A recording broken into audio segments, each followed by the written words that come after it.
I finished the rest of my turn. Okay, and I was at the gate, and I screamed, and I ran back into the house, and I yelled, "Guys, Fog has hands!" Fog? Fog! The mists outside. Yeah, the fog.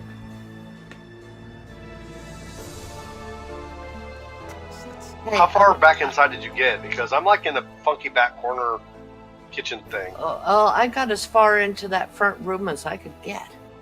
Well, so you got, I don't know, what, 30 more movement? Hell, I'll dash, man. Sure, yeah. I'll just, I'm booking back into the house. I'd say you're probably...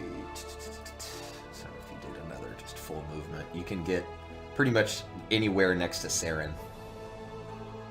Shoot, I've got to find the map. Hold on. Start your way up the stairs, because that's where everybody else is. Everybody else is... Okay. Except for Zanella. Zanella she's actually in the downstairs there in the room that Saren's looking in. Oh yeah, you can see that. I forgot I revealed these 2 layers for y'all. Okay, so, yeah. 1, 2, 3, 4, 5, 6. And I'll actually grab Saren. Like the cloth of his cape or whatever. Oh, okay.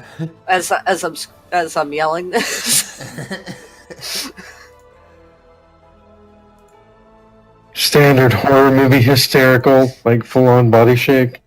Yeah, and I'm an archaeologist and I'm cleric. kind of picturing you, because of the archaeologist tie, I'm kind of picturing, I think her name was Willie from Temple of Doom. Indiana Jones and the Temple of Doom. Yeah, the blonde that was yeah, just constantly screaming. Yes, kind of, yeah. So at level 1, you're Willie. By level 20, you'll be Marion. Is that what you're saying? Okay. Yeah. Nice. That's where I'm headed. All right. Are we all nice. ready? I just want to make sure before we continue. I think so. Daniel's muted and Michelle's muted. So sorry, I was coughing. Yes, ready. My bad. Yeah, I'm ready to. Okay, cool. I just wanted to make sure before we continue. Anyway, so yeah, that'll be after she comes in, kind of shakes Saren, and he's like, Zanella, to you. So, I don't know if you actually revealed this or not. What's that? To us, but I can see it on the map. There is a tiny spiral staircase in the corner of one of the rooms. Well, there sure is. You're not technically supposed to see that. However, since I did reveal it, you have seen it. Can't take back that. There are no... there's no entryway from what you can tell. Those are just solid walls. Everything looks like it's solid walls. Sure. Okay. But no, that's a fair secret point. door, though, right? I'm sorry? Either Barton or Tick found a secret door, right? Correct. There was a... hold on, I got the measurement tool on my bed. There's a secret That was door Barton right that here. found it. It was Barton that found... No, I thought it was you. No, it was totally me. Yeah. No, shh, I know that. Yeah. What are we allowing him to have credit for? What he did. What There's he no did. allowing. Shh. Alright, so, So yes, while you, the player, can see that spiral staircase, good eye, by the way, that was an accident because I deleted all of the lighting elements on these 2 floors. For sake of ease. sure. My bad. Yeah. Yeah, I would have totally been like, no, that's just a weird cracked support column. Yeah. It's a fan. It's how they cool the rooms. What? You stole Right? fizzy lifting drinks. I don't know. Oh, God, I just saw that. Good movie. I need to sit down and watch it again. Okay, so I'm able to get away from that dumbwaiter. Sure. I'm looking around the kitchen. There's nothing else to see. I can walk out here. I can walk in past this guy, Saren, and the crazy blonde lady who's screaming about hands in the fog. I'm like, what are y'all going on about? Where's everybody else? I don't know. Saren's just kind of points up the stairs. He says, it went on ahead. Alright, Alright, so I go ahead and just walk myself up the stairs. Okay. Bloop. And come into this room. Excellent. What is this? I do some. Where is it? Measure. No snapping. Here, there's 8. 8, 9. Wait, I had to go. Oh, here, I'll help. Because the stairs are only going to be 1, 2, 3, 4, 5, 6. 6. The stairs themselves are 6 squares. So that's 30 feet. Ooh, I can't make it that far then. I'm back here.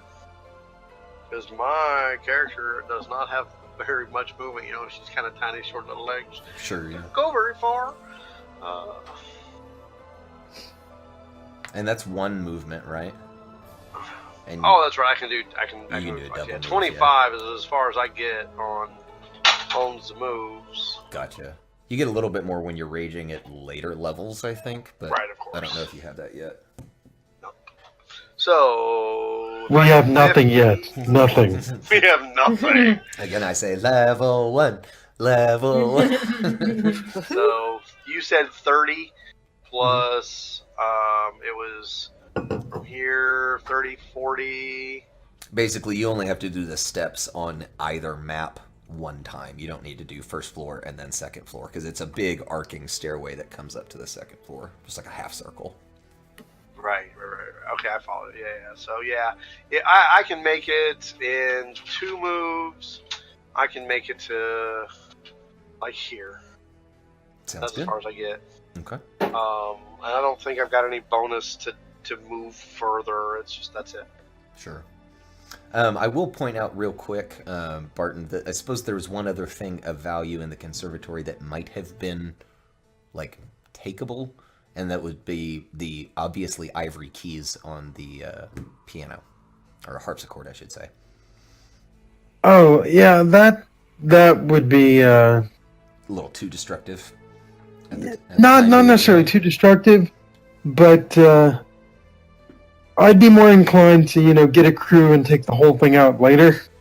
Fair enough. Okay. I just You figured know. I'd point that out from last week. 'Cause I was No, like, yeah, I that's- appreciate it.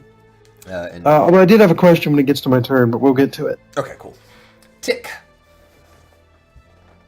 Sorry, I was taking a look at the map right here now. No worries.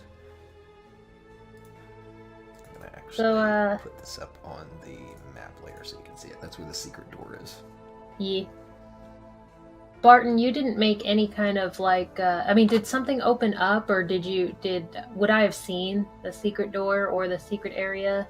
Oh, it opened. It opened. Yeah, Okay. he- Yeah, found- no, he found I the- opened it. I looked in and basically said, and then I said, ladies first. That's right. So there is one thing, it might be relevant to your turn. I was going to mention it. Frankly, I acted a little bit more with, let's just say trepidatious player knowledge. So I would ask, given my roguish history, raised in a thieves guild and what have you, would that particular scene spark anything? Well, has Barton picked out the extra, like the hidden imagery that's a little more sinister in this house? Or he hadn't really picked I up would on that say yet? more like the very specific scene of there's a skeleton half out of a chest. Basically, I'm asking, does he know what mimics is, or would have enough caution about what mimics are? How common are those? Oh, I see what you're You know what I mean? Because that's my player inclination. roll. but- I'll say for that, roll in just a straight intelligence check for me. Well, that's unfortunate. Uh-oh. Oh no. Uh-oh. Well, all my stats are trash, you have to understand. We Trash have road. nothing, as you said. Well, no, I've been consistently rolling god-awful for stats. Hey, though. Not a bad Oi. roll. All right, I'll take it. You would suspect, from what you know about mimics, no mimic would, unless it was a baby, and that would be much smaller than the standard sized chest. No self-respecting mimic, because they are fairly intelligent, would leave a corpse hanging out of its mouth. Okay. Yeah, you're almost certain that it's like, this isn't a mimic, but it is a bit jarring, just kind of in the general scope of things. If you were to see a skeleton hanging out of a chest, you might have that thought of like, oh god, that evokes mimic imagery, but you would know, like, inherently, like, no grown mimic would actually do that. They stay hidden at all possible times. Especially not like a rotted skeleton, which this seems to be. Greg, Okay. no, I'm downstairs. sorry, carry on. Could you just ping where that is? Yes, the skeleton in the chest is in the upper right-hand corner of the second floor. Yeah. Oh, so they've already gone into the secret door. Yes, Barton opened it up Here it last is. week, saw the skeleton in the chest, and went, nope. Okay. So this is kind of Okay. what he saw. And then, just for reference to Barton, I would say that, like, Sorry. it's okay, that a corpse, seeing a skeleton or whatever tucked into somebody's closet, that microcosm by itself, maybe not too jarring. The rest of this house so far, though, has been just, like, immaculate and gorgeous and, looks brand new. Aside from the outside, once you got inside, Sure. it was like, wow, this is very nicely appointed, as a matter of fact. So, within the context of the house, that was a bit jarring. All right, yeah, just wanted to know if my spidey senses were tingling. But Sure. anyway, Sure, carry fair on. enough, yeah. So yeah, sorry about that, Tick. That's a good point, though. That's okay. Yeah, no, I'm all good. I just kind of nod at him. Ugh, sorry, hold on. I've got like a weird bug on my computer I need to fix. It keeps popping up. Just squish it with your finger.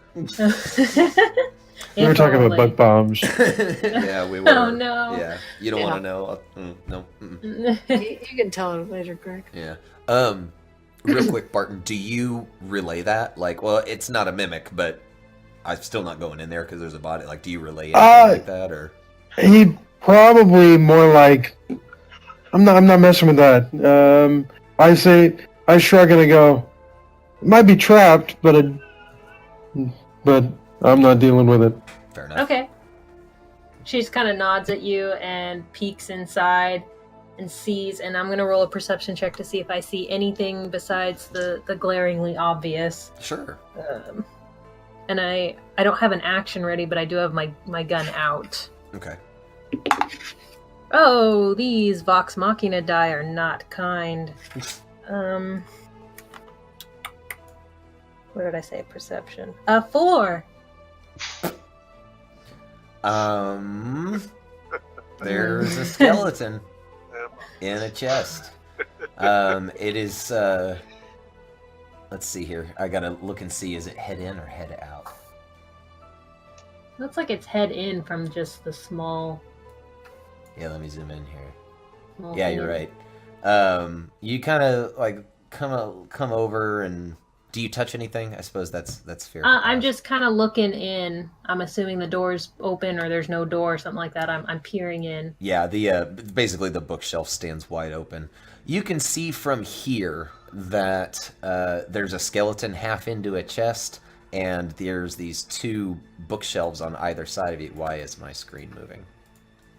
It's doing that thing. Roll 20's being buggy. All right.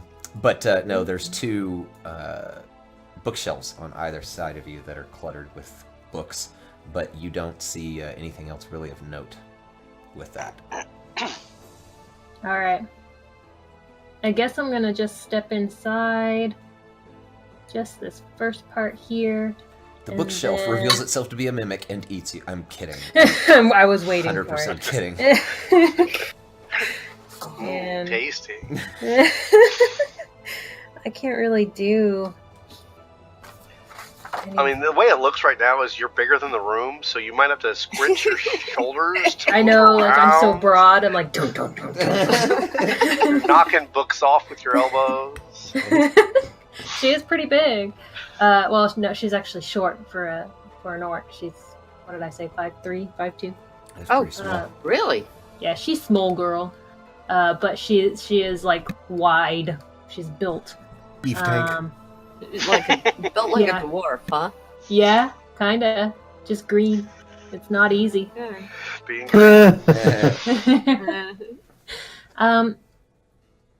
So does the chest look like it's like open and not locked because of that guy standing out, or can you describe the chest a little bit? Oh yeah, the chest is about as big as it looks, and it's essentially resting across the skeleton shoulder blades, and it's wearing some tattered leather armor.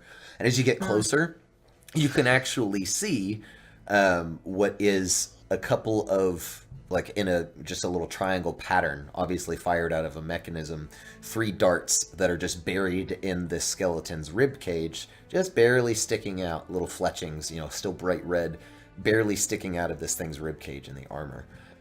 This whoever opened up this chest caught those poison darts in the side, but you can also see from this vantage point and being this close that the mechanism has fired at this point, and it's basically wide open, and that the skeleton is clutching what looks to be a letter in its left hand, which is like head and shoulders first into the chest. The wooden chest it's got clawed iron feet. Yeah. Okay. So it's standing up a little bit. I just kind of call out, I'm pretty sure this trap has already been triggered. He's got something in his hand. I'm gonna grab it, and then I go to grab it. Okay. What? Yeah, you're able to. Barton kind of, but yeah, you reach in. It's like of course. Well, I said it probably was trapped. No. And yeah, you just kind of lift the lid the rest of the way, and nothing else happens. There's a bit of a squeak with the hinge, but you reach in and you grab this this letter, and let's see here. Let's show our handout. Yay! It's got a broken wax seal, and I'll read it. Oh. My most pathetic servant, I am not a messiah sent to you by the dark powers of this land. I have not come to lead you on a path to immortality. However many souls you have bled on your hidden altar, however many visitors you have tortured in your dungeon, know that you are not the ones who brought me to this beautiful land. You are but worms writhing in my earth. You say that you are cursed. Your fortune spent. You abandoned love for madness, took solace in the bosom of another woman, and sired a stillborn son, cursed by darkness. Of that I have no doubt. Save you from your wretchedness? I think not. I much prefer you as you are. Your dread lord and master, Strahd von Zarovich. I take that out and kind of relay it to Bart, and I'm like, whatever they were doing in this house clearly was not good, and they paid for it. And I hand the letter over to Bart. Oh. There were some more things in the chest if you would like those. Oh, I thought that was the only thing. No, you just couldn't see it till you opened it up to grab stuff and kind of move the skeleton a bit. Okay. You find 3 books with black leather covers. Okay. 3 spell scrolls. Ooh.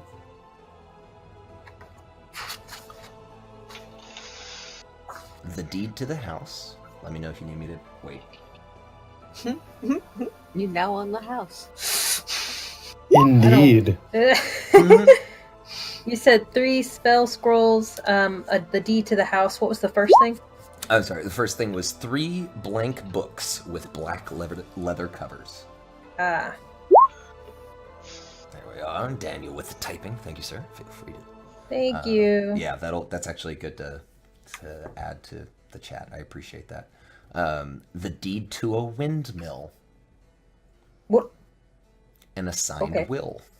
If you recall, during our last session, it seems to be the emblem of this household is a windmill. Oh yeah. Okay. Does it? Can I see? Is there anything else in there? Let's see. Let me double check.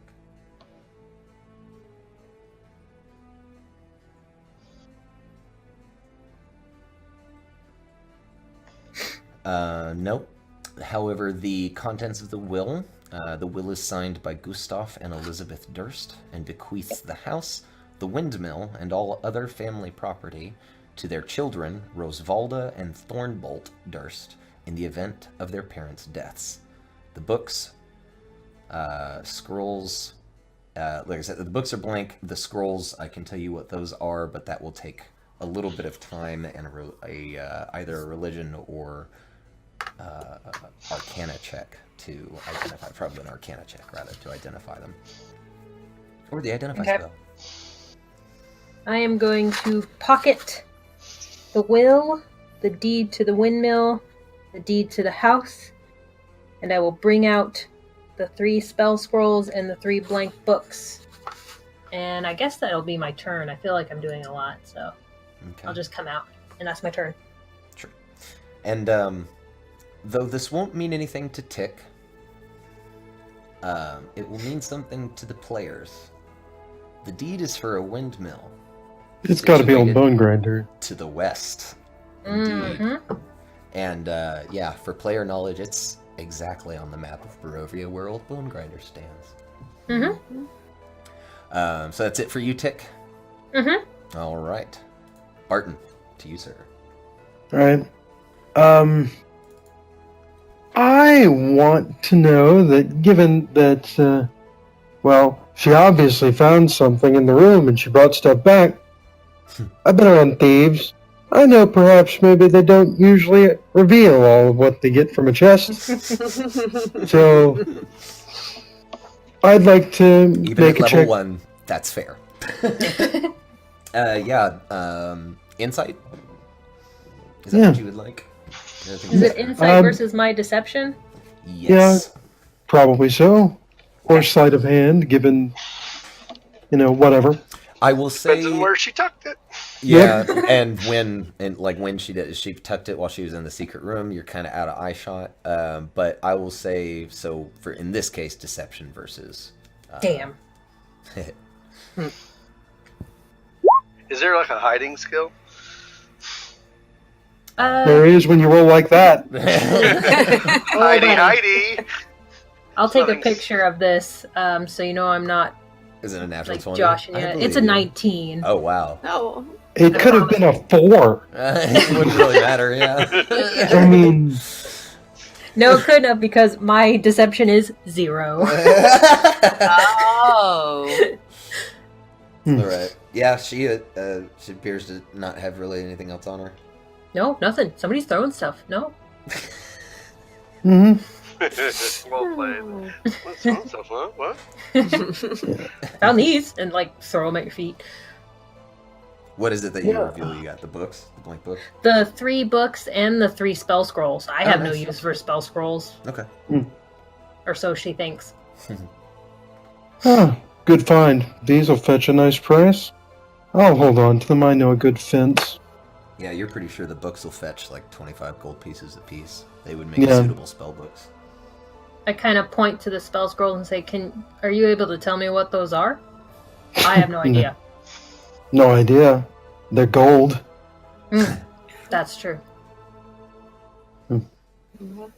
But, good find, good find. And a wizard. That too. They're just I kind of stop him for a second and say, listen, you seem to be cut from the same cloth as I. Do you even want the others to know? And we'll split the gold 50-50? Well, I mean, given my connections, I was thinking more like 70-30. Unless you know a good fence. She just kind of stares. That's what I thought. 70-30 then? Sure, and she smiles really slowly. Excellent. All right, back to business. Let's find what else is in this room, what you may have missed. Just start poking around the desk in particular. Sure. Okay, let me get that particular room open on my... There it is, 8. Okay. You start poking around there in the library, at the desk specifically. So, I don't remember if... I think I listed this off last week, but we didn't necessarily pick them up, so I'm going to copy-paste this, because it's kind of a long list of mundane items. Okay. And then I knew that Tick picked up the iron key from the desk drawer. Is that correct? Let me check my items. Somebody did. If I recall correctly, yes. Yeah, 1 iron key and then the letter stamp for the windmill. Okay, cool. So, yeah, and these were the other items on top of it. Essentially, oil lamp, jar of ink, quill pen, tinderbox, letter kit containing a red wax candle, 4 blank sheets of parchment, and then the wooden seal. And Oh, that's right. She grabbed the key. seal. Yeah, the seal and the key are both in Tick's pocket. Yeah. All right. Yeah, I'll be checking the drawers for like false bottoms and things of that nature. Okay. Let's see. As a matter of fact, yeah, make a perception check. Okay. Yep. Nope, you don't find anything else. Of course. Okay, carry on. All right, is that it for your turn then? Yeah. Okay. So Saren will come upstairs and where did he go? Don't 1, forget, 2, I've got a hold of his 4, cape 5, or 6. cloak. Yeah, he's just kind of like, come on. Ash up the stairs. Yeah, that's pretty much exactly it. He's like, come on, just stay with me. We'll be fine. Okay, well, since I go next, can I, like, move with you? Yeah, if you're Kind of deciding to thing? stay right next to him, that's perfectly fine. Yeah, since we're not I in prefer combat, to do I don't that. care. 1, 2, 3, 4, 5, 6. So he'll go all the way up the stairs. You'll go with him. I'll just move you for him. And let's put you actually on the correct floor here. Boop. All right, so floor... Oh, nice. Floor 1 goes away because nobody's there now. Good.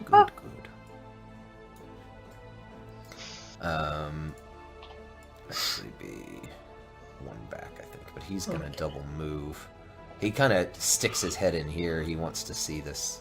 Because he's looking for windows, first off. So he sees windows. And he sees... that there's curtains, and his turn is going to be taken up by him coming over to the curtains and pulling them aside. And yeah, it's just white outside. If you've ever been, high altitude when the clouds are low, Oh, God. it's like that right now. Just Oh, solid white outside. Can't see anything. If there were bars on the window outside, which there aren't, obviously, because Barton got in, you would not be able to even see those. It's that thick. So is the window open? This one by the harpsichord. Did Barton, did you leave it open? Did he close it? That would have been a rookie mistake. Nah, he closed it. Okay.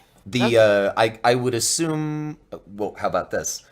Rookie mistake would be leaving the window open. So you close the window. Mm-hmm. Remind me to ask you about that after game, because there's a philosophical rogue question in there for you. Did you close the curtain again? Did you move the curtain back too? Probably not. Okay, so the curtain is moved aside, but that window is closed. So that one's probably the most obvious, and that's, I suppose Saren would not have pulled aside the curtain. He'd be looking at the one that's already kind of pulled aside there. That's rather fascinating. Terrifying. You said it tried to grab you. Yes. Hens came through the gate. At Just least kind of- 20 of them. He just reaches over and opens the window. Don't! And for a moment, it's like nothing. You know, there's a bit of that roil of a cloud as the suction kind of changes and it floats into the room a little bit. And you notice as it recoalesces and just pulls back, it has that ghostly form to it. Like there's figures within it that are mixed within these clouds, and they're constantly very ephemeral. They don't stay long. I think that's the right word for it, but evanescent, I know, is another word for it. They're not quite there, and they're not invading into the room, but without that solid pane of glass stopping it, you can definitely see that it's like this mist is grasping at you. Like I said, it's not invading into the room. And Saren just goes, "Oh," and shuts the window again, and it all just... My hands would be on his as he shuts the window. Just like go over there and help him shut it. Yep. It would appear some power wishes us to stay here. I'm not about to go stepping into that mist, especially not if it's sentient. I hate fog. I really. What'd you say? I hate fog. I really, really do. It obscures a lot of things. I understand. I definitely understand. And that'll be it for his turn. And my turn. Yeah, because you did a double movement. So, Zanella, to you. I spend the first part of my turn going to each one of these little statues and checking them out to see if there's bits that move, like, you twist the head or slide the head and it opens, sure, secret doors, or maybe the little spear thing does something. I try to check each one of the statues out. Ooh, that's what I spend my turn doing. Okay, let me... Checking these things out. Oh, what have you got? What have you got? Let's see here. So you've got unlit oil lamps mounted on the walls of this elegant hall, and hanging above the mantelpiece, that's a little loud, I apologize. It's okay. On my side. Hanging above the mantelpiece is a wood-framed portrait of the Durst family, Gustav and Elizabeth Durst, with their 2 smiling children, Rose and Thorn, and cradled in the father's arms is a swaddled baby, which the mother clearly regards with a hint of scorn. Standing suits of armor flank these wooden doors in the east and west wall, and each suit of armor clutches a spear and has a visored helm shaped like a wolf's head. Kind of when you grab the snout and lift, it separates from the bottom jaw. The doors are carved with dancing youth, and if you could make a perception check for me. I will try. Perception. Oh yeah, baby, here we go. Nice. What? With a 16. I'm always going to count the first one when it does advantage. I need to learn how to turn that off. I don't know why it's doing 2. I'll turn it off for you. Yeah, I should be able to figure it out. Cool. With both of those scores, either one, it's easy to see that there's nothing particularly special about these suits of armor. They appear to be fully functioning sets of plate mail, just particularly fancy helms. Maybe the helms aren't technically full plate, they're a little bit more parade style, but everything else is very basic plate mail, 4 full sets of it, and they're all holding spears. Nothing hidden within them otherwise, though, nothing behind the portrait. But you do notice as you get close to the portrait above the fireplace and kind of lift that, and you're twisting one of the wolf helms or something, and maybe playfully putting it on your head or something even, you notice that these children on the wall are not dancing, but they're fighting off swarms of bats that are hidden in the relief carving. That when the light catches it just right, you can see them, and suddenly the entire wall fresco, it's wood-paneled walls with these carvings, just takes on a completely and totally different sinister meaning. Interesting. And you remember, and you notice too, as you're kind of looking around, that draft from upstairs is chilly.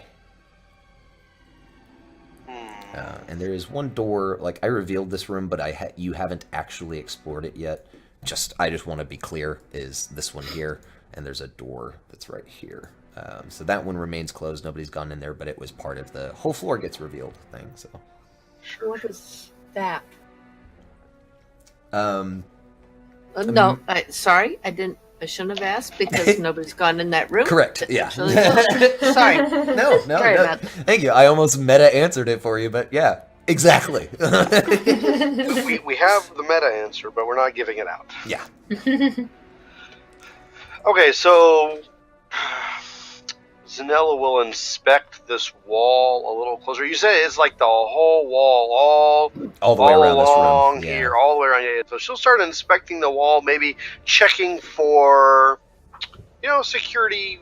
You know what I mean. Like I press this, and all of a sudden, it releases a latch, and something happens. Right. So I'm doing that kind of stuff. Sure. All the way around. You spend the rest of your turn just kind of picking over the wall, and we'll use that same perception check. You don't really find anything else, but we'll say that's the rest of your turn, if that's all right. Yes, that's fine. I was taking my time in this room. I wanted to. Sure. We used to say take 20.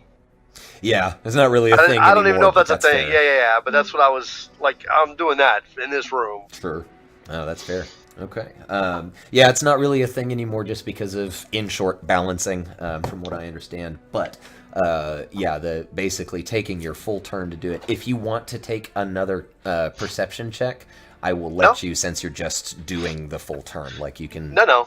Do another I'm sure you all noticed that it was my perception -1 got me a 16, so that's pretty... I have no reason to do it again. Yeah, that's pretty nice. I actually didn't notice till you pointed that out. So okay, so Zanella starts combing over this room, and Tick back to you. Yeah, that was headphone users. That was a little loud.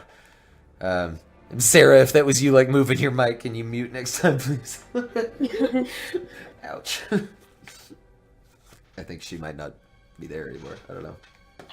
Oh, there's a message in Discord. Yep, BRB water. Okay. LOL, next time mute your mic.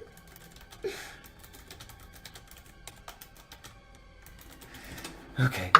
Sorry. Onward. Tick, your turn. Okay.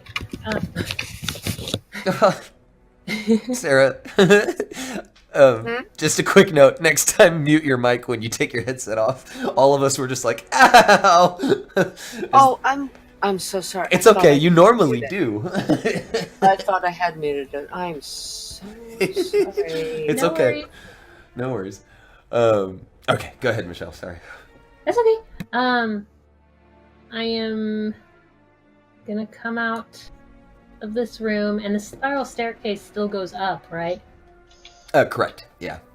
Okay, so I'm going to expend a double move and continue up the stairs. Okay. And yeah, it starts on this side. It's about six squares of movement altogether to get all the way up the stairs. So, just like I said last time, it's each square is equal to the entire staircase. When you get to the top of it, you're at the top. So. Okay. Is that where your movement runs out? I didn't actually. Yeah, just 6 squares. Blah, 6 squares. Because I was right here. 1, 2. Oh, okay. But aren't you doing a double movement? No. So you're right sorry, here yes. next to Barton. Yes. So 1, 2, 3, 1, 2, 3. That'd be 1, 2, 3, and then you could do. Can you see this arrow at the moment? Yeah. Right next to you, and then you could do 6 more. Or sorry, you could do. I just lost count. My brain just.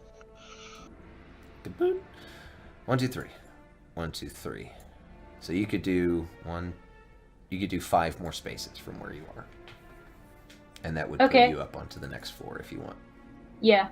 Okay, so let me give you 1, 2, and I'll put you at the top of the stairs. 1 second. Nope, wrong button. On the upper left-hand corner of the map is where you'll go. I'm not going to shift-click because it'll drag everybody. Okay, so I can just drag over here, right? Okay. Let me zoom in here a little bit. And I will read this room for you. Mm-hmm. Rain, can you stop clawing? Thank you. Just like thump, thump, thump, clawing at the chair. I need to clip her nails, I think that's what it is. Okay. So you climb this red marble staircase to its full height. And you come to a dusty balcony where there's a suit of black plate armor standing against the wall. It's right here. Mm-hmm. Draped in cobwebs. And you're kind of looking around at the top as you're at the top step, Oil lamps are mounted at the oak-paneled walls. They're carved, in this case, which you can see, are woodland scenes of trees, falling leaves, and tiny critters. But as you take this final step up onto this landing, and before you can lean your head in close to the wall, maybe to your right, you hear the creaking of metal as this suit of armor animates. No!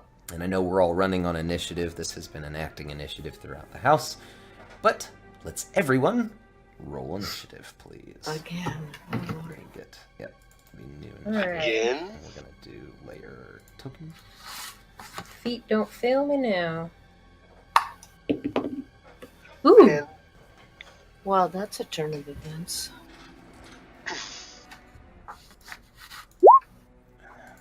No, Nice! it's my plus. Okay. Oh, dang. Barton with a 25. Wow. Oof. Bound to get something. Zanella with a 9. I got a 21. Very nice. Okay. Sarah. Of course, my dice are over there. Oh, jeez. Oh, here you go. So many middle dice. These boxes are starting to get heavy. Legitimately heavy. I love the metals, though. I do too. I think they're honestly winning out over plastic for me. Yeah, like how they they feel. feel like just are too light. They bounce everywhere.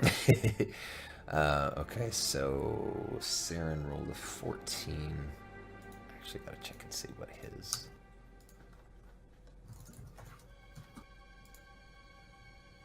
Okay, so 16 for Saren. Ash, how about you? Did you change it already? I was a 22 before. Oh, that's Thanks right, you for, did. Thanks. Sorry. That's why I said. Well, that's a turn of events. Yeah, a little bit. All right, let me roll for the animated armor now here. Monsters. Here we go. Character sheet. I guess I'll be letting go of your cloak. I imagine when battle starts you would, yeah. And the animated armor did not roll great, a 13. So, descending. Barton Black has the initiative, and I'm going to start a better battle music. Winged Fury. Well, Bring that with still no idea that anything's going on, I'm going to continue searching the house. for sure, yeah. Appreciate And you, I'm appreciate gonna you go not around betting on here. that. And I'm going to poke around in this room, in the standard way I've been doing it, very thorough, sort of looking for that which they want to remain hidden. For sure. All right, make a good perception. Perception check. Right. This appears very obviously, at least at first glance, to be a servant's room. Ooh, 21. Very nice. Contains a pair of beds with straw-stuffed mattresses. At the foot of each bed is an empty footlocker. You're able to discern that very quickly with that. Of course, you're also able to determine both of these footlockers are untrapped. Tidy servants' uniforms hang from hooks in the adjoining closet, which is to your left there. And the dumbwaiter is that tiny little square that Sarah asked about earlier. Oh, the waiter from the kitchen. Okay. Okay. Good deal. Carry on. And let's see here, with the perception check, you feel a cold, hard lump in one of the straw mattresses. And you notice there's like a rip in the side where the hay is kind of poking out. And you reach in and you find a pouch with 11 gold pieces in it. I'll take it. And these appear to be gold pieces from a land called... One second. Barovia? No. That's the peculiar thing. Like the silver that was found earlier, I think I had noted had Strahd's visage on it. Yep. But no, this is gold from a land called... I'm just blanking on the name of this place right now. It's the name of a city. It says the great city of Port Nyanzaru. Okay. Yeah. Interesting. which if you're from Faerun, is part of Faerun because it is a very big city. It's a long, long way from the Sword Coast. It's in the tropics somewhere. But yeah, gold pieces are gold pieces. Yeah, gold spins the same everywhere. That's right. I'm very pleased with that. Yeah, I do like that. It was something that, like, I don't know if Chris specifically meant to do it, or if the designers meant to do it, but like the idea of a silver piece is a silver piece is a silver piece, but you might find a Strahd mint, or you might find a so-and-so mint, Right. And I think that's kind of neat. Like, even though the warring kingdoms, they've got the exact same kind of currency, though, just to keep things easy. They're all the same weight, just everybody's got different pictures. Exactly, yeah. Oh, good old gaming convenience. Anyway, sorry. Well, yeah, you don't want to get the minutia of economics between nations, No, and please. Unless You that's know. the kind of game people want to play, but I do not. it's a kind of game I would enjoy, but I don't know anybody else that would enjoy it. I mean, I'd be into it. Wait. I'm sorry. I missed what? Well, complicated gold economics within a fantasy Like- realm. And sometimes in one country, a gold piece might actually be worth 2 gold pieces in another country because of its weight. Sure. Mhm. Yeah. Of Well, it's like, course. not to bring up It a just gets famous pop annoying. culture thing, but like with Harry Potter, a galleon There you is go. apparently the size of a hubcap. And first of all, hubcaps vary in size dramatically. But most of them are bigger than any known coin that's actually currency. So it's like, That's a two-hander. yeah, exactly. Exactly. And it's made out of solid gold. It's definitely a two-hander. Yeah, and they can't put that. No, on no, that magicians. Yeah. They made them all lighter. Like that's part of the minting process. There you go. Yeah, one. nice. Oh, there you go. That's a good idea. Anything else, Barton? Before we No, that'll do it. That'll do it. Cool. Tick, back to you. Alright. Yeah, this thing goes... and the cobwebs kind of turn with it, still completely obscuring the visor hole, but it lifts up this spear that it was carrying and goes to swing it. I think it's a spear. Hang on. Where is it? No, I'm sorry. It's actually holding just a regular mace. Oh, just a regular mace. Yeah. Oh, okay. Hey, at least it's not a +1 mace. Yeah. No, you wish it was a +1 mace.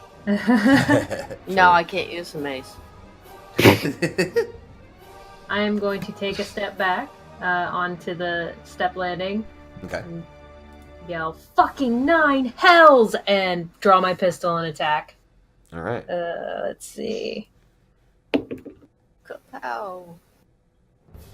For 12? Does a 12 hit?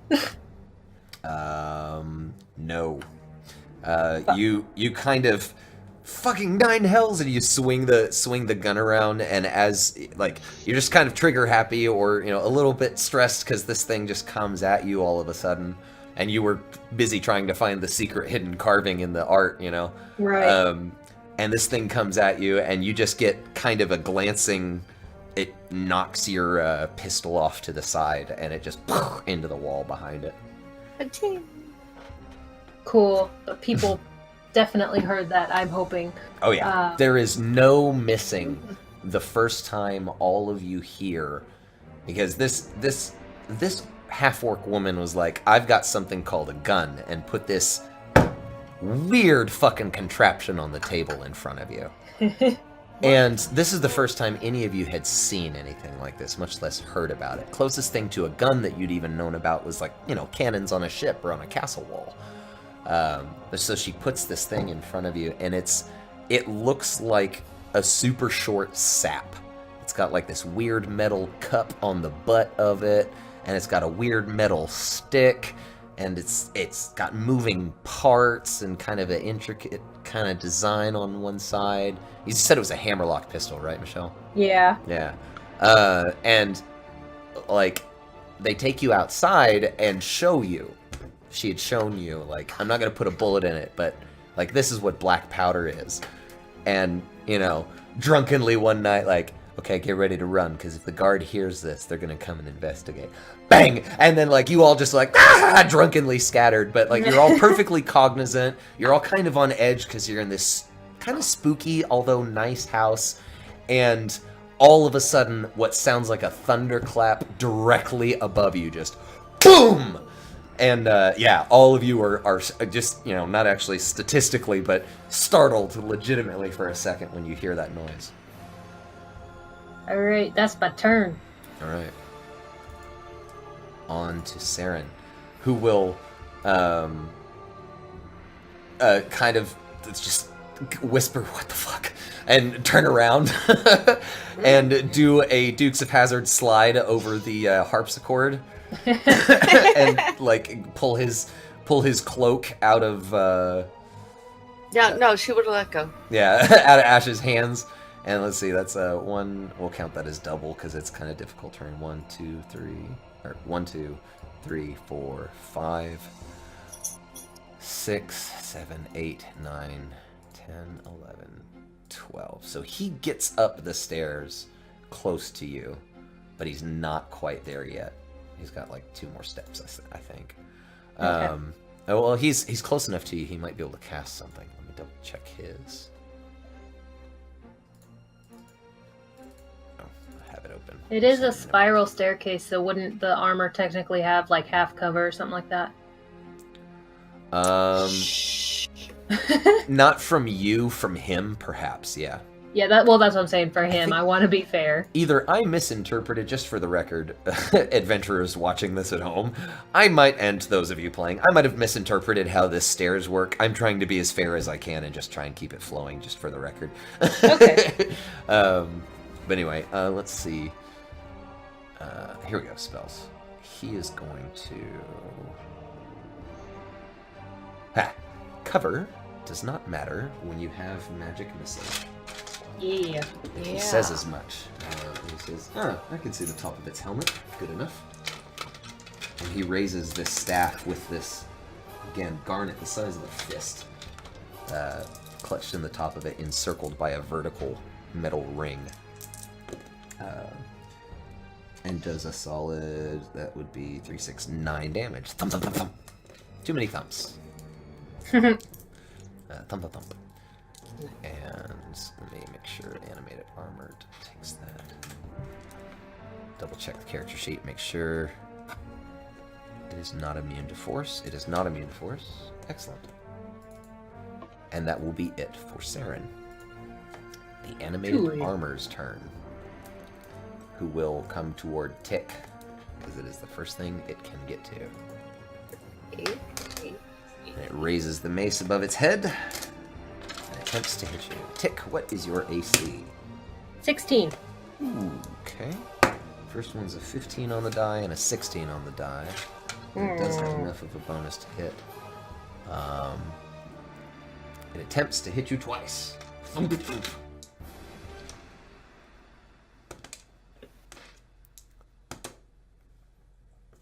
Does 5 points of damage.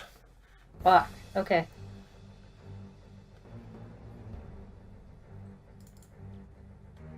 And that will be it for its turn. Okay. Zanella, you hear bang, followed by ah, oh fuck, as Tick gets hit twice by this mace. Well, she had finished scouring this room and saw Tick run up the stairs, and she's like, "Yep, that's probably what I need to do anyway." And so she immediately starts doing that. And since she was down here right at the bottom of the stairs, you said it was 6 steps to get, or 60 or 50 feet to get up to the top of the steps? Correct.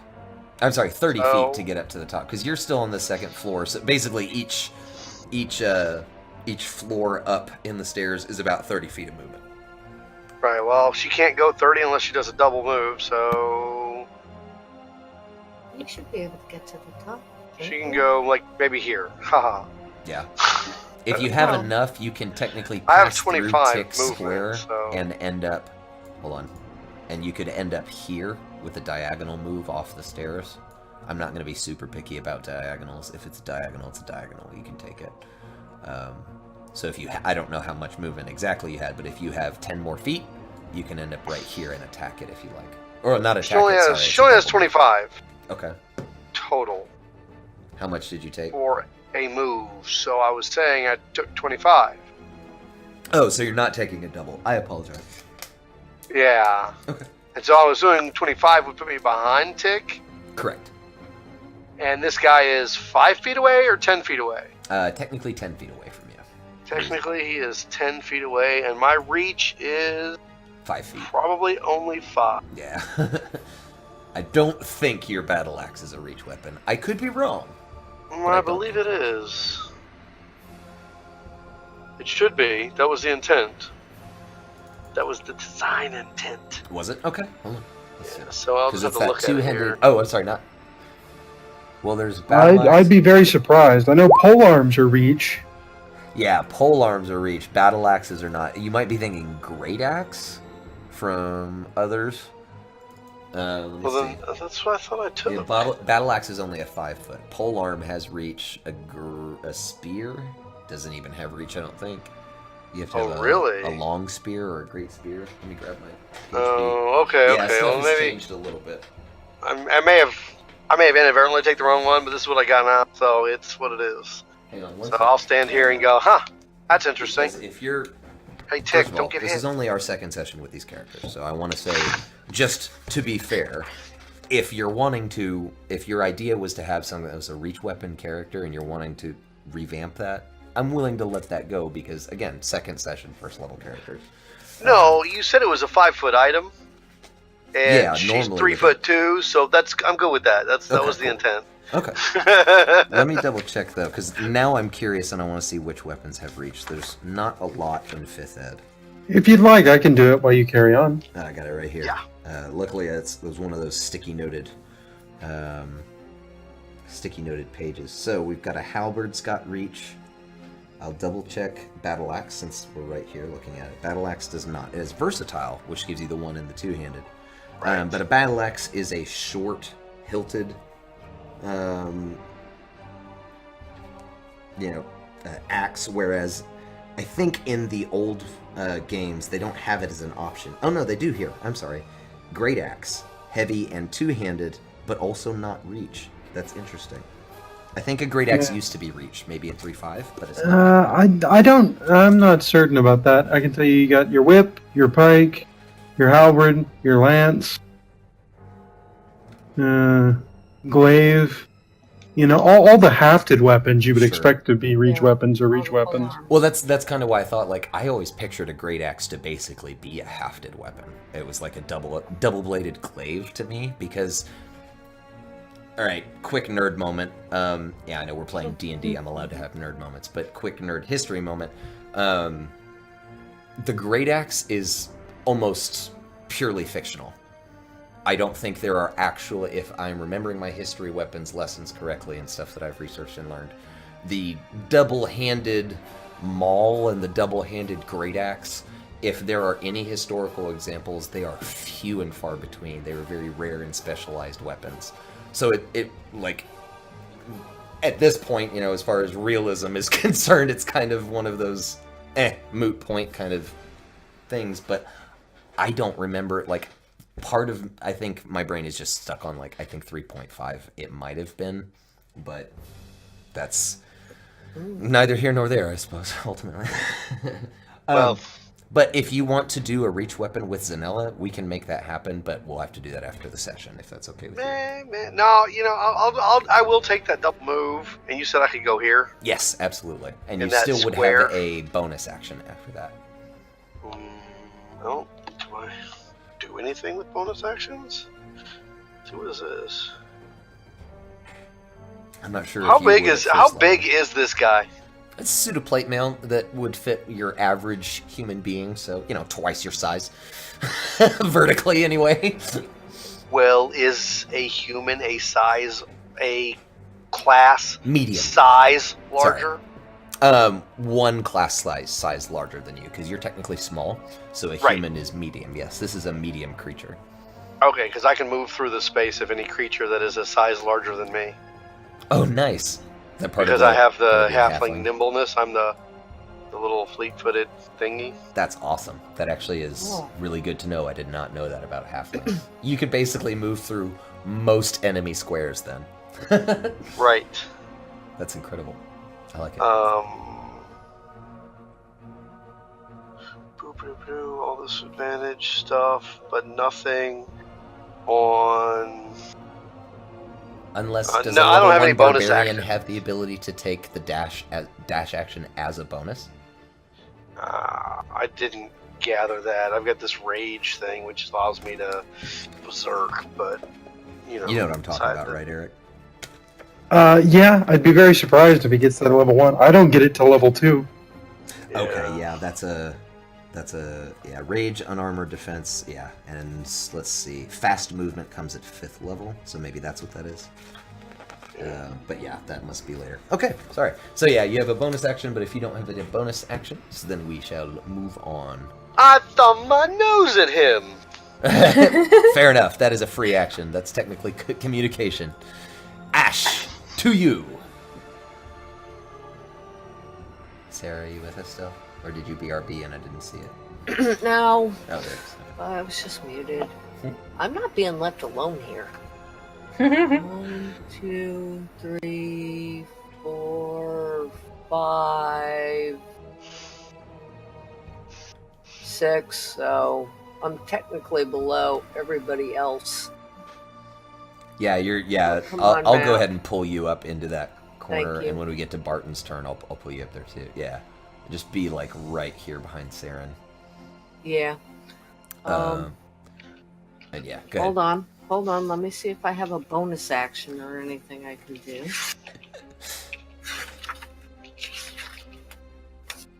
Which I don't. I see how I misinterpreted it. I'm not smart.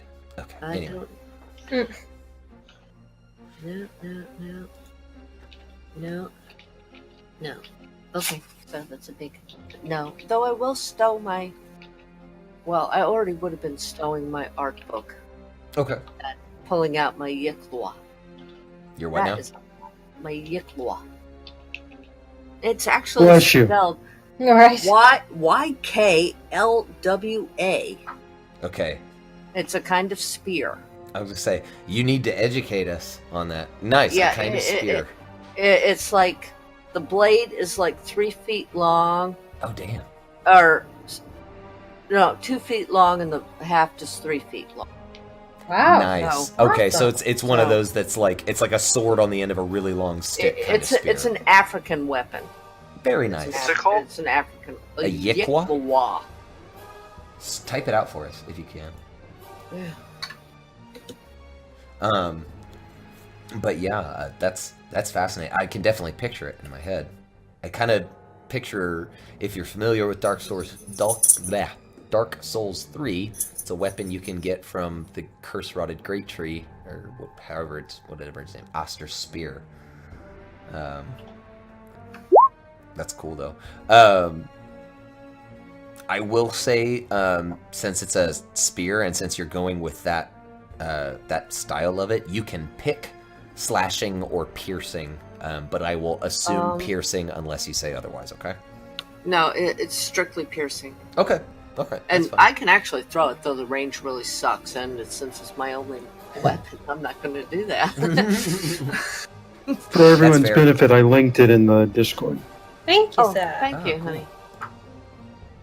Oh, I look forward to it. Oh, I didn't know it was actually a 5e thing. Yeah, That's actually super cool. I- It is that was strictly like- piercing. one of Okay. the only things I could find to use. I didn't want to use quarterstaff. I wanted something different, so.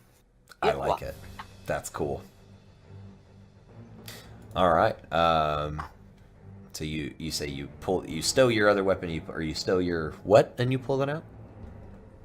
My sketchbook. Your sketchbook. That's right. I'm sorry. Yes, my sketchbook. Yeah, as you actually pull Not up my behind Yiklwa. Saren, he kind of does as he sees this animated armor and he you pull up behind him, he does a lighter version of what you were doing back to you, like without looking at you or anything. He's still got his eyes on this animated armor and his staff at the ready after firing off a spell. But as you pull up behind him, like he puts his hand back and grabs the hem of your sleeve for a second to show like just a silent acknowledgement, like, okay, good, you're here with me. It's like he's just making sure everybody's kind of pretty close, and then he says, "Where's Spartan?" I And didn't see him. kind of turns and looks his head back to you. And I'll look back. Okay. Anything else that you can or would like to do? Sarah? Barton! As a free action? Barton! From your vantage, yeah, you hear her kind of shout down the stairs. Alright. So, I feel like I was going in there, I was rifling through coins, and then heard a shot, and Barton, and so I'll go run around since you're doing the stairs, tell me how far 30 feet gets me from where I am, if you would, please. I'm going to do the same thing I've been doing for pretty much everybody else, and I will say 30 feet, passing, including passing through people. 1, 2, 3, 4, 5, 6. You can get on the other side of the animated armor from where you're at. Because the way I'd been calculating, just real quick for anybody who wants to know, I'd been calculating like this floor's stairs started here as well, as opposed to, like they actually do on the map, starting over here. So basically I was counting clockwise from 5 feet away from you, Barton, and that's how I've been calculating for everybody else. Oh, okay. So that's how I'm going to do it for you as well. These are steeper stairs than are shown on the map. Why not? So I'll just move you up here. The furthest you can get and actually be... Whoops, didn't mean to scoot you again. Is where the armor used to be standing. Ignore the one on the map. It's just the mini at this point. Wish I could have put that on. Okay, so I am within attack range of the armor? Indeed. And real quick, Sarah, you can, because I just realized that, you could basically be on the other side of the armor based on those movement rules, I think. Because you weren't... Oh, no, never mind. You and Saren were a lot further away. I forgot. I was in the other room. Barton was right by the base of the stairs, so never mind. Continue, Barton. I apologize. Alright, no problem. I take the opportunity to see it engaged with Tick, I imagine, and don't even think twice. Take the dagger, spin it in my hand, and give it a quick shank. Nice. For a good, solid sneak attack. Yeah, you definitely get your sneak attack and advantage and all of that good kit and caboodle. That is a definite hit. Nice. Yeah. A solid 10 damage. Alright, make sure. Yep. Takes 10 damage, and this thing is obviously bloodied after that hit. To coin the 4th edition phrase, which is to say, metaspeak, at half hit points. Or less. And, after I stab it, I'm like, it's a shame. Probably would fetch a good price. Yeah, as the dagger kind of sinks into the side of it, I'm guessing you're going for like what would typically be a kidney shot. Oh yeah, totally a kidney shot. Like that's what he's trained to do, right? Yeah, and so you go in for that, and there is no flesh, like none whatsoever. Your dagger slides between the kinks of the armor, no problem, and you feel the impact as the quillions catch like on the edge of the armor, and the blade stops, and this thing reacts like it's been hit. But there's no grunt, there's no sound that escapes from it, there's nothing inside of this armor from what you can tell. And as you kind of pull your hand away, whatever damage you've done to this magical aura holding it together, like the armor that was there where its kidneys were just kind of collapses, like crumbles away almost like it was rusted, and collapses in on itself. There's this big gaping Alphonse Elric hole in its side. All right. Well, I give myself a self-satisfied smirk for a well-placed hit. Sure. And carry on. Yeah. All right. Tick to you. Okie dokie. I guess there may be enough room for me to just back up one more pace, because fuck this guy. Go right over here and try for another shot. I don't have to reload yet, so... Nice. Oh my god. Nope. That's an 8. Yeah, that's definitely not a hit. No.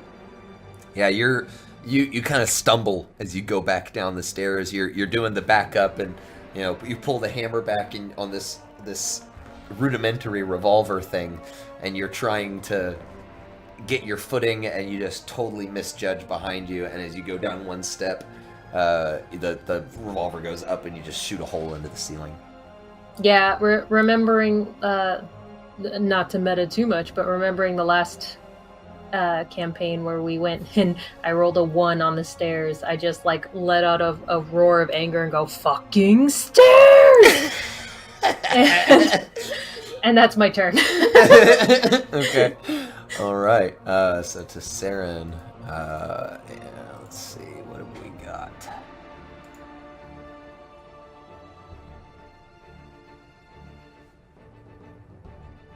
You got hit, right, Tick? Once, yeah. Okay. He's gonna cast Cure Wounds on you.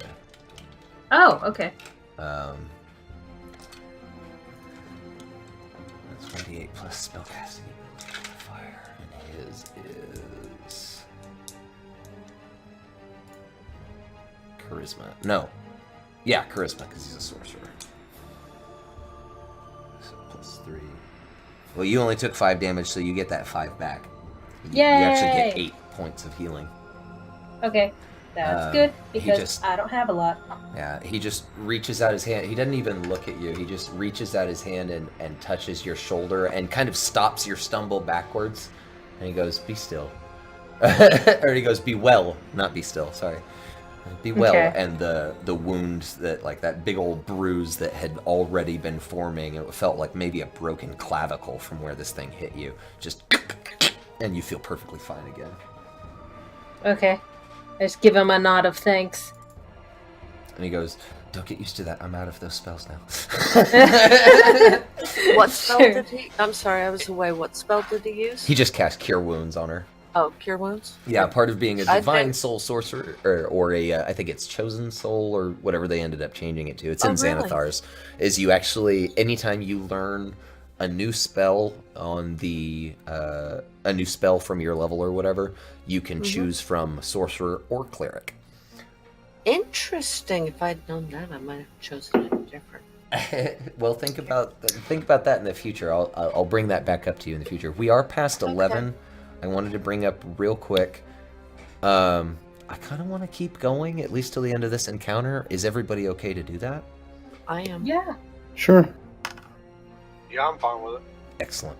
Let us continue then. I would like to finish this encounter, so we won't cut short until then. Sounds good. Okay. So yeah, he'll cast that, and then I don't think he has anything as a bonus action. Let me double check.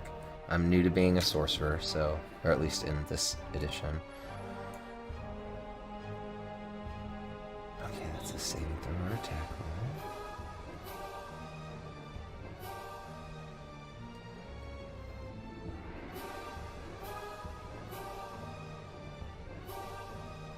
Is that? Let's see. I don't think that's bonus. That's a standard action.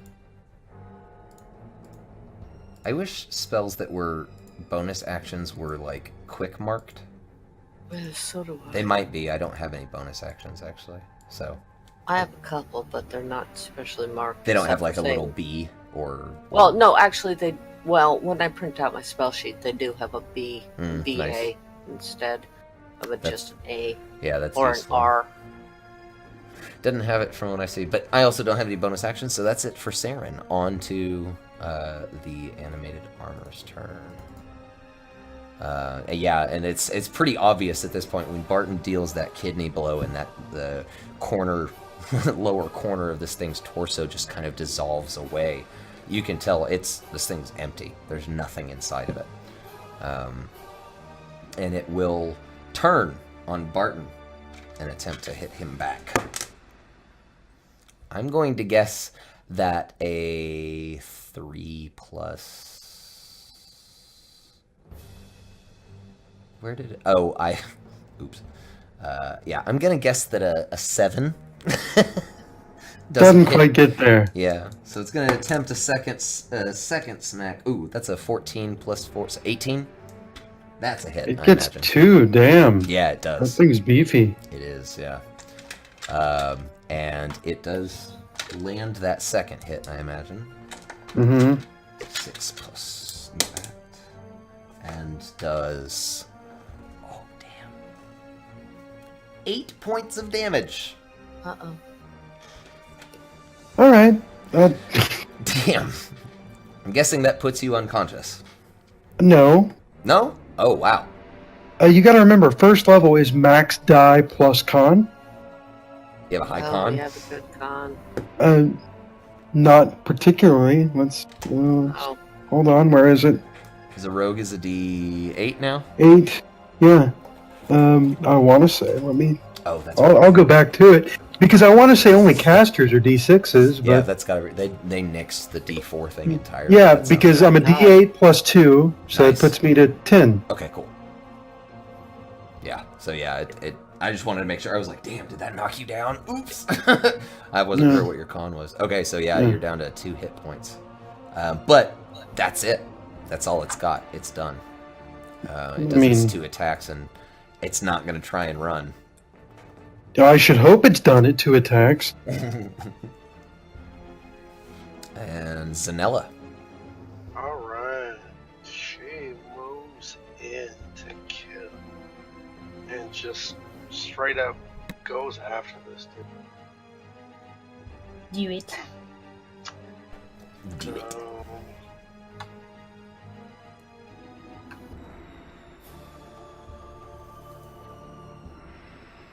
Yee. Ooh, a 12. Not quite good enough, unfortunately. Yeah, you come at it with your 2-handed battle axe as you get up next to it, and basically, because it had turned on Barton, it sees, quote unquote, I suppose, the battle axe coming, and it raises its left hand and pretty much just, without holding on to it or disarming you, just catches the haft of your battle axe and then pushes it away from itself. Okay. Ash, on to you. Can I get up around there? Absolutely. Yeah, it's only 1, 2, 3 squares, looks like, to get up there. Okay. Excuse me. Pardon me. Coming through. Look out. Look out. Here I come. Here I come. Squeak, squeak, squeak, squeak. By all means, get Can in I- front of me. Can I actually squeak by him to hit that square? Are you wanting to get like on the other side of him? Yeah. Yeah. Technically, you're passing through your ally square still, but there's no penalty for that. So yeah, absolutely. Okay. And you're still within his threatened range and not leaving it, so you're not provoking either. Okay. I am going to cast a spell. All right. What are we casting? I am casting Sacred Flame. Okay. It's a cantrip, Nice. and does Does he get a 1d. save or is that a attack roll? He gets a Dex save. 13. DC 13 dex save with a cantrip candles die. Ooh, natural 18. So it'll Oh, take God. no damage since it's a cantrip, right? Damn. Yeah. Brutal.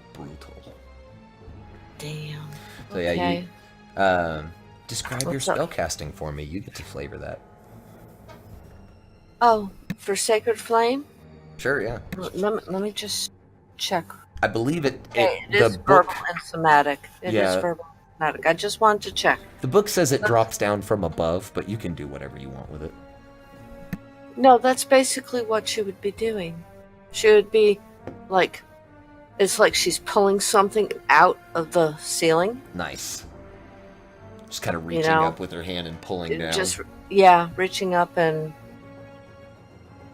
That's. House! I think the thing that I like most about that is that That is exactly how I picture Sacred Flame working. It's literally just like you reach up to the heavens or to your god and do a pull-down motion, and that's the somatic component. And I love the fact that you imagined the exact same thing that I did. Yeah.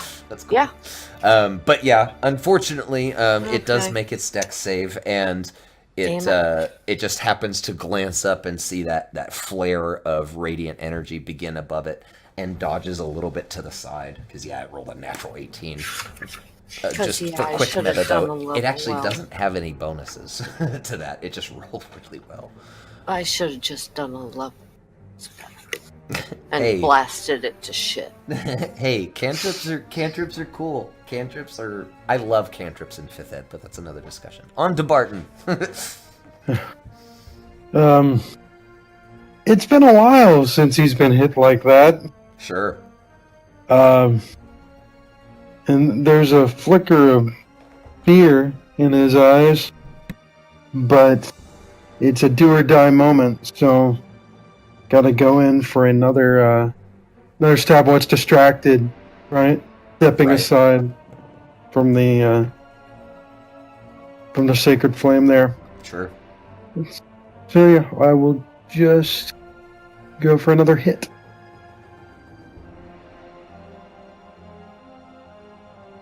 Oh, very nice. Oh, wow. Another solid hit with 7 points of damage. Nice. Yep. Okay, so I've been thinking about doing this for a long time, especially when it's a dire situation kind of battle. We have the term bloodied for half hit points, and it's a nice immersive way to say half hit points, right? Sure. Mm-hmm. What do you propose for quarter hit points or beyond? Let me think on that. Yeah. Yeah. Yeah, My I'm not first sure. thought was was a word that we can't use. Was basically like crippled, and no, that's not. Yeah. I mean, I don't crippled see by why you an can't- attack is one thing, but it does have. No, but it's essentially- not like it's a physical disability in this case, Greg. I True. think crippled works just quite well. I mean, I think what Greg's trying to go for is just that word can have Yeah. different connotations to any number of even- people who may Oh. the enjoy number this. one thing with harmful phrases is context doesn't really matter if it hurts people. And from what I understand about that word, it hurts people. So I want to avoid using. It's kind of like it's kind of like the word gypsy. I'm sorry, I think we're getting a little too PC here. That's another. But discussion, I'm older than you guys, so to me, in this case, crippled works perfectly. Yeah, because and I see where you're coming from, because this is something that is you are crippled by an action. However, Exactly. the definition of the word crippled is essentially disabled, and I don't like using that as something that is as a result of violence either, because that's something else, Do you want to use disabled then? No. That's what I'm saying. Is I don't want to use disabled either. I will say, for now, we'll just say a quarter hit points. But I'm gonna think on that phrase. The first thing that comes into mind now is actually like in crisis, but like this thing is severely wounded. So we'll say that much. I'm looking for another word that's kind of in that realm, but obviously not an offensive one. We Critical, need maybe, we might need just a be good enough. thesaurus. Yeah, and I'll do some Googling later. So yeah, Barton, where do you hit it? Describe your hit, sir. Oh, I'm actually gonna reach in and just go deep into the hole I made until I hit serious resistance. Because it's like, I made a hole. All right, let's go further. Yeah, you don't find any more resistance, which is really interesting. Is like, you find that same kind of. Best way I could imagine it being is like, if you stabbed 3 layers of cellophane or 3 layers of shrink wrap or something like that at the same time with a really sharp knife, and just plunge straight through it. And so there's this weird kind of like flexible resistance, almost like it's gripping your knife, but there's nothing behind it. There's no boxes behind the shrink wrap, boxes full of product. There's no organs and bones behind a layer of flesh. It's like hitting a layer of flesh and getting nothing afterwards. It's very surreal. And yeah, more of the armor kind of just breaks away and disintegrates and rusts inwards to the point where it looks like it's wearing just a nothing belt. There's just nothing there that's left of it, but its torso keeps floating above its legs, and it kind of does a weird, when it makes a swing, it does a weird 360-degree turn, without any stops. It's a little unnerving, but it's clearly damaged and off kilter even more after that hit. Yeah. Tick, to you. This thing's back? Question mark? Is to you? Oh, cool. Pissing me off is what it's doing. Alright. Trying. One more time. I want to hit things with a bullet. Yeah. Oh god, don't miss. Because I'm right behind it. Don't miss. Just a 10, you said? Yeah, because I'm not flanking because You I'm missed. not. And I'm right behind the damn thing. She misses, but yet again, she's kind of judging the angle wrong, and it goes way over your head, Ash, because it goes over the thing's head too. It's not a 1. You're fine. Yeah, it's not a 1, Okay. so nothing happens. Just because people do view guns very differently from bows and arrows. Just a quick thing that I want to drop in there. That's kind of how I look at it. It's another form of ranged weapon. I'm Yeah. not Yeah. going to do something super crazy. Kind of the only crazy things that come with guns is the things that inherently come with guns. But aim is aim. I'm not going to make a standard miss hit somebody else. And we'll talk more as a party about if we want to play around in the future with critical successes and critical failures, because that was something the last couple of sessions I've said I'm just not messing with them. A 1 is a miss, a 20 is a hit, no matter what kind of thing. But we'll talk about that. The deck again.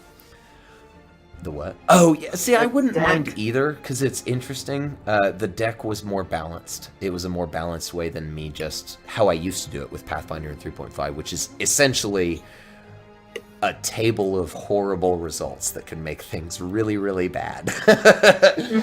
Which was a lot of fun for those systems, but in 5th Ed, it definitely unbalances things. A short example is I threw a demon that should have been a challenge at a party once, and it rolled a natural 1 and got its weapon arm stuck, because its weapon and its arm were one thing.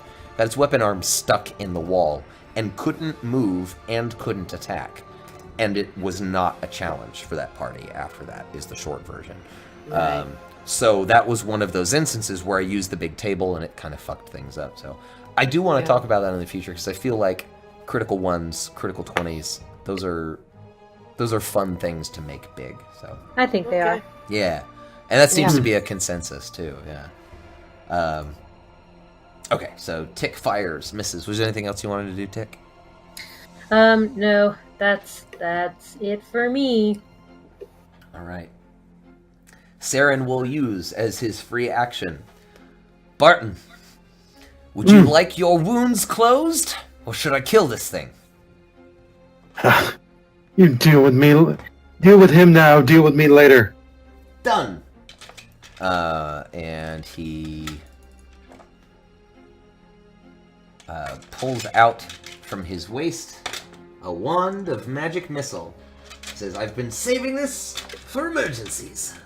And I want you to know that what he said was full of false bravado for anybody paying attention. Oh yeah. Okay. Oh yeah. Oh wow, nice. And he rolls almost, well, I would say almost max damage, but a 3, a 3, and a 4 on Nice. this wand of magic missile.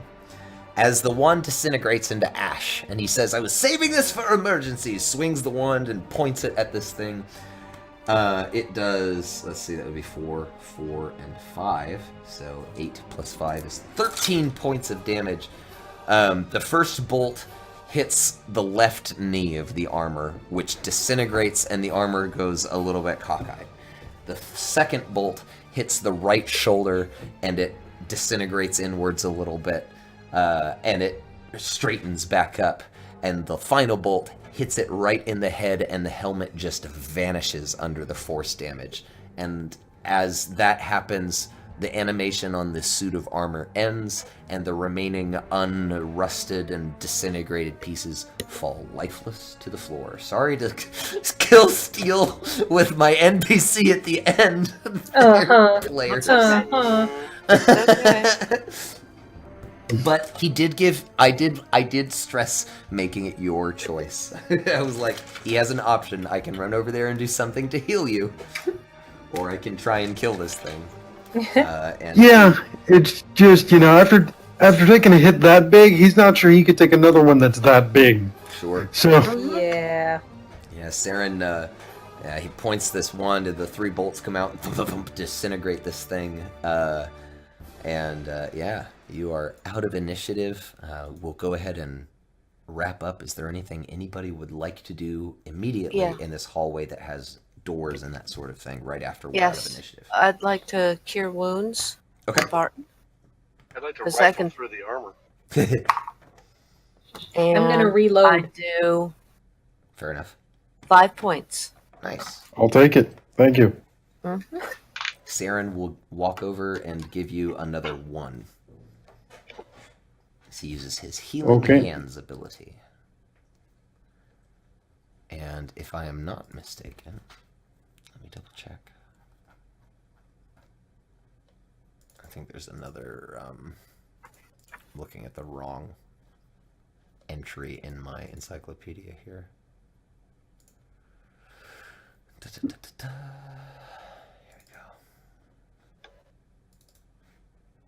go. By the way, just so you know, the effect of her Cure Light Wounds looks like a bunch of raven feathers washing over your wound. Oh, Nice. cool. Sweeping the wound away. Kind of like those Native American feather fans that you gave us, Sarah. Yeah, That's kind of awesome. like that. Nice. Aw. I But like this that. this is raven feathers. I love it. Take inspiration for that, please. Oh.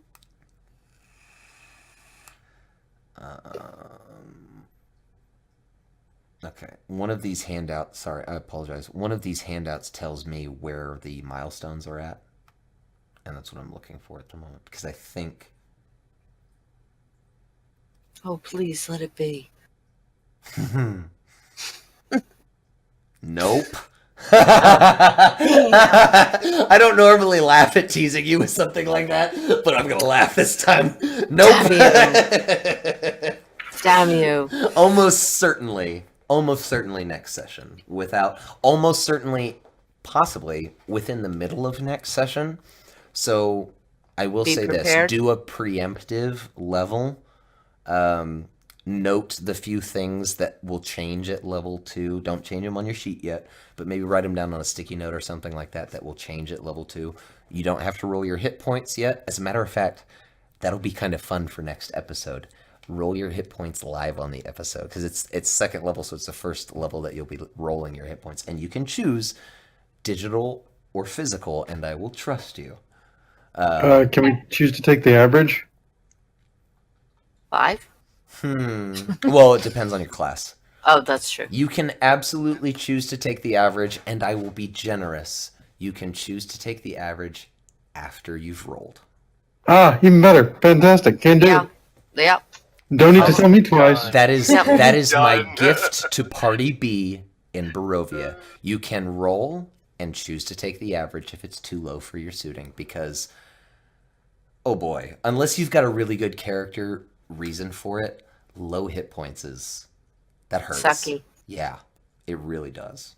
Yeah. But yeah, I will say that. But yeah, maybe like I said, kind of note what's going to be different, because we might mid-session have to do that. Note what rolls you might have to make. I don't think there's any other rolls. No, rolls aren't until 3. Oh, okay, cool. Yeah. What about spells? Think, and that's kind of what I mean, is like the stuff that's going to take you a few minutes or 15, 20 minutes to do some reading and consideration if you're gaining new spell slots. Okay.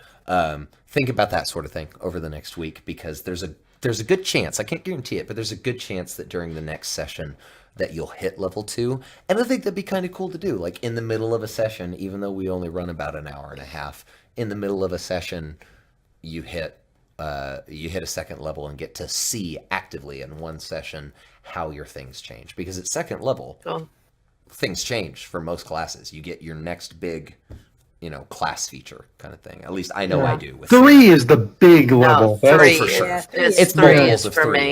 in this version. Absolutely. 3 is whenever your character takes a path and starts to be what they are. Mm-hmm. Yep. But Sorcerer, it's 2, 2's not bad. which is interesting because Sorcerer is where they pick their ancestry and where it starts affecting them.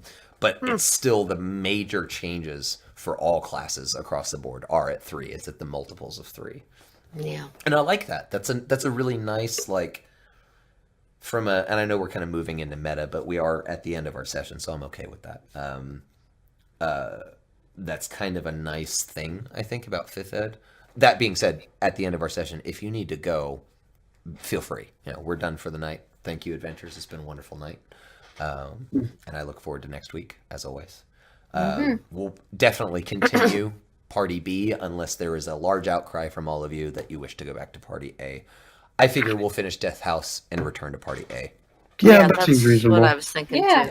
Yeah. Whether you all die or you all live. that's Well, thank you for that. Well, it'll be finished one way or another. I say that as, the kind of laughing, joking, that is the reality of it, though, and I think the armor kind of showed us that tonight. Like, holy shit, it almost downed Barton in one hit. Yeah, very it nearly. had my HP. Yeah. I had literally one attack, And I don't Yeah. think anybody has One any healing attack. potions on them, right? and I didn't No. even No. hit the creature. Couldn't afford that. And I'm the one probably with the most hit points in the whole group. Yep. And it was just pretty Yeah. much drawn to whoever's hitting it hardest at the moment. Yeah. Sure. Yeah, I will say Sneak Attack puts in work at level 1. Yeah. Oh, yeah, yeah, it I does. bet. Holy Yeah. shit. Thank God for that sneak attack. Nice closed quarters for that. Yeah, it's very good. There's a lot of you that are melee range too. Like you've got Saren and Tick, but the other 3 of you are melee. So, Yeah. Never got to use my Yikwa. Oh well. Next time. There's always next time. Exactly. I think I'm going to use Rage often in Yes. I don't figure know. that out. How do necrotic spells work on something like that? I'm just curious. what do you I mean? don't know. Work on something like what? Like, Like the suit of armor? like the suit of armor. I mean, I chose Uh, radiant because I figured that would be the better choice, but I do have a choice of necrotic too. Sure. Well, since it's dead, I don't mind sharing this with you. This is technically a D&D thing that it's like... This is going to cross the borders between meta and in-game knowledge. Because I kind of like the idea of the more you fight something and the more you come across something like this, the more experienced your characters are. And that's another reason why I like playing level 1 characters. I like running campaigns that at least start at level 1. Sorry. Because I, as the DM, know exactly what you've experienced in your fucking adventures. I can show you something. I can show you a new monster tomorrow and say, this thing is a floating orb of flesh with 10 eyeballs on weird foot-long stalks and a gaping maw 3 feet wide that composes most of its orb-like body. And a main eye that's the size of an exercise ball, the kind you could sit on and use as a chair. This is the kind of description I would give a level 1 character. Every single player at this table, no matter how new you are to Dungeons & Dragons, I could ask you right now, what is that? Beholder. You all know it's a beholder. Of course you do. Your level 1 characters do not. And I know that because you are level 1 characters, and Death House is your first adventure. So there's a level of, if you get the ability to kill something, you inherently know some stuff about it without even an intelligence check. Good, because I don't have intelligence, and I did look through that armor for signs of what the is going on, and is there any kind of markings or insignias or anything. Right. And basically what it is like, I picture it as your party kills this thing. You killed it in, I'll have to watch the recording to actually count the rounds, but in like 3 or 4 rounds. In real time, I think in 5th edition that counts 10 rounds a second, or 10 seconds a round. Sorry, I said that backwards. So 40 seconds. Less than a minute, this thing attacked your friend.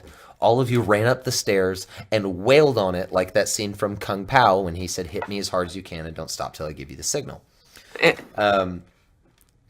This thing disintegrated in a matter of 40 seconds. So in a very real world situation, even though it took us about 45 minutes or 30 minutes to do that fight, that happened in less than a minute, less time than it took me to say this explanation. So what I picture is afterwards, you all just kind of go, holy fuck, okay. So this thing it didn't even have somebody in it. And like, Zanella says, it starts going through the armor. You don't find anything of worth, by the way. You find the remnants of this black plate mail covered in cobwebs and nothing else. You find, even with, a natural 20, you would find maybe the remnants of some sort of magical sigil, but not near enough of it to make out what it was. The corner of Owl's soul sign from Full Metal Alchemist Brotherhood kind of thing. Like, there's no way to tell what exactly it was or what it was that animated this suit of armor.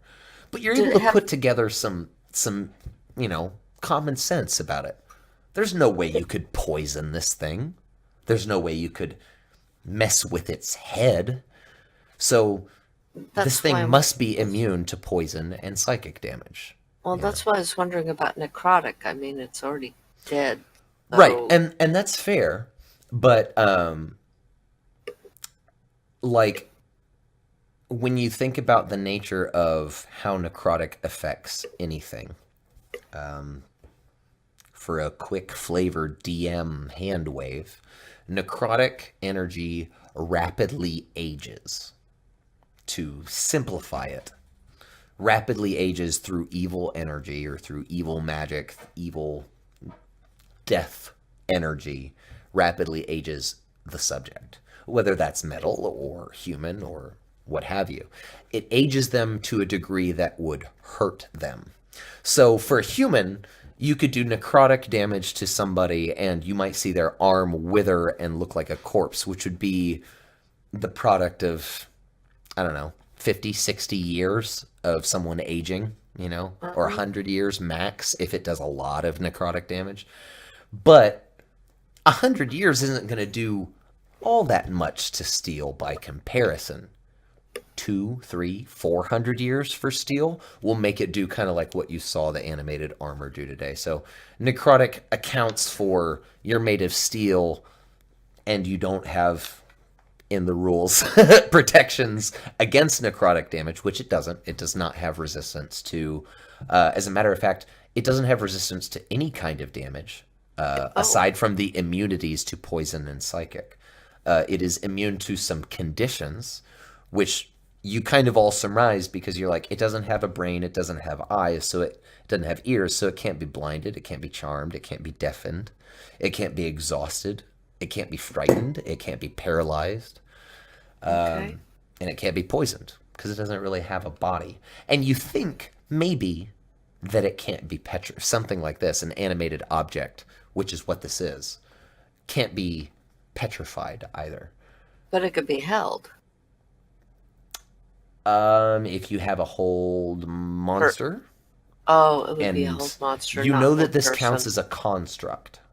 Okay. Yeah, not a person or a creature. And that's about where I would say it stops for most of you. Saren notes, because he's a wizard, or a sorcerer, I should say, he does note that if we had some form of anti-magic, we might be able to completely disable this thing without having done any damage to it whatsoever. But those spells are beyond my capability at this point. Mine too. And the fact that... Isn't Dispel Magic, though, a low-level spell? Dispel Magic is level 2 or 3, I think, actually. 3, I think. Right. Okay. It's pretty beefy, yeah. But I mean, that would count, wouldn't it? I mean, when you say that. Oh, for sure, yeah. Okay. He says, from what I know about animated objects, they can be incapacitated in the area of an anti-magic field, or if you target them specifically with a Dispel Magic spell, the animated object and its magic kind of gets to have a chance at resisting it, meta speak. It gets a saving throw. It gets a saving throw, okay. Yeah. I figured as much. Or it falls on, basically, with a Dispel Magic spell, you'd be able to hold it for about a minute at a time. But yeah, even that's beyond me at the moment. Soon my power will grow to that. I hope, anyway. So you're saying it's a magical disruption of whatever is keeping it going. Oh yes, this is he points to this and he says this one is not at least from what I can tell from our experience here with it, this was not undead or possessed by any spirit. This is no different than you know that popular children's tale where the wizard's apprentice animates a broom? Much like the same. Very much the same. Animates a broom to carry water to the well. Sorry, I should have clarified a little bit better. That's very much the same was done with this armor. Had we been dealing with a spirit or demon or something undead, we'd all be dead right now. I see. But Well, he doesn't chuckle. That was the DM chuckle. Sorry. If we, whenever you do get stronger, if we happen to find a particularly good-looking suit of armor, perhaps you can hold it and we can try to dismantle it. Ooh, reversing something like that. I've never heard of that. No, you hold it in place, and I take a gauntlet. He takes a gauntlet. To peel off the breastplate. I haven't studied enough into that. I'd definitely be interested to see. See, it's frustrating being a sorcerer because you're born with this sort of thing, like innately. Like I could, if I knew the spell and I had done some study or spent enough time, I suppose, ruminating on it, I could probably figure out how to animate maybe one of those suits of armor downstairs for myself to protect us. But unfortunately, I'm not quite sure how to do that. But if I were a wizard, they're so lucky. I mean, they say that us sorcerers can, they say that we cheat and we can cast at will because it comes to us naturally. But we still have to think about it. We still have to practice. And a wizard, they can read the theory, look at the diagram, find out the words, memorize the math, and there they have it. They have a spell. I have to figure out how to tie myself to it, how to make it a part of me and will it into existence. In my opinion, wizards have it easy. I guess you would think I have it easy too then, since my goddess gives me everything. Faith. Faith is another thing entirely, my friend. He says, study, willpower, all something that we have here on this material plane. Faith, you do something that is beyond this. It stretches beyond this plane and its magic to a being far greater than myself, and you have a connection with it that I don't have. Sure, I believe in deities. I've heard the stories of how they even walk on this plane, but I don't have enough faith. I don't have enough trust, to put it simply, in anyone or anything to summon magic. The fact that you can, it's impressive in its own right. Apples and oranges. You can compare them, but you have to make sure that you know how different they are when you do. Adventurers, if it's okay with you, that's where I'd like to start for tonight. Go ahead, Sarah. Sorry. I just want to say one last thing. Yeah, sure. She'll put her arm around his shoulders and say, "Would you like to talk about the Raven Queen?" He kind of looks at you and, like, he's been pretty stoic. Again, Saren's a pretty stoic individual most of the time.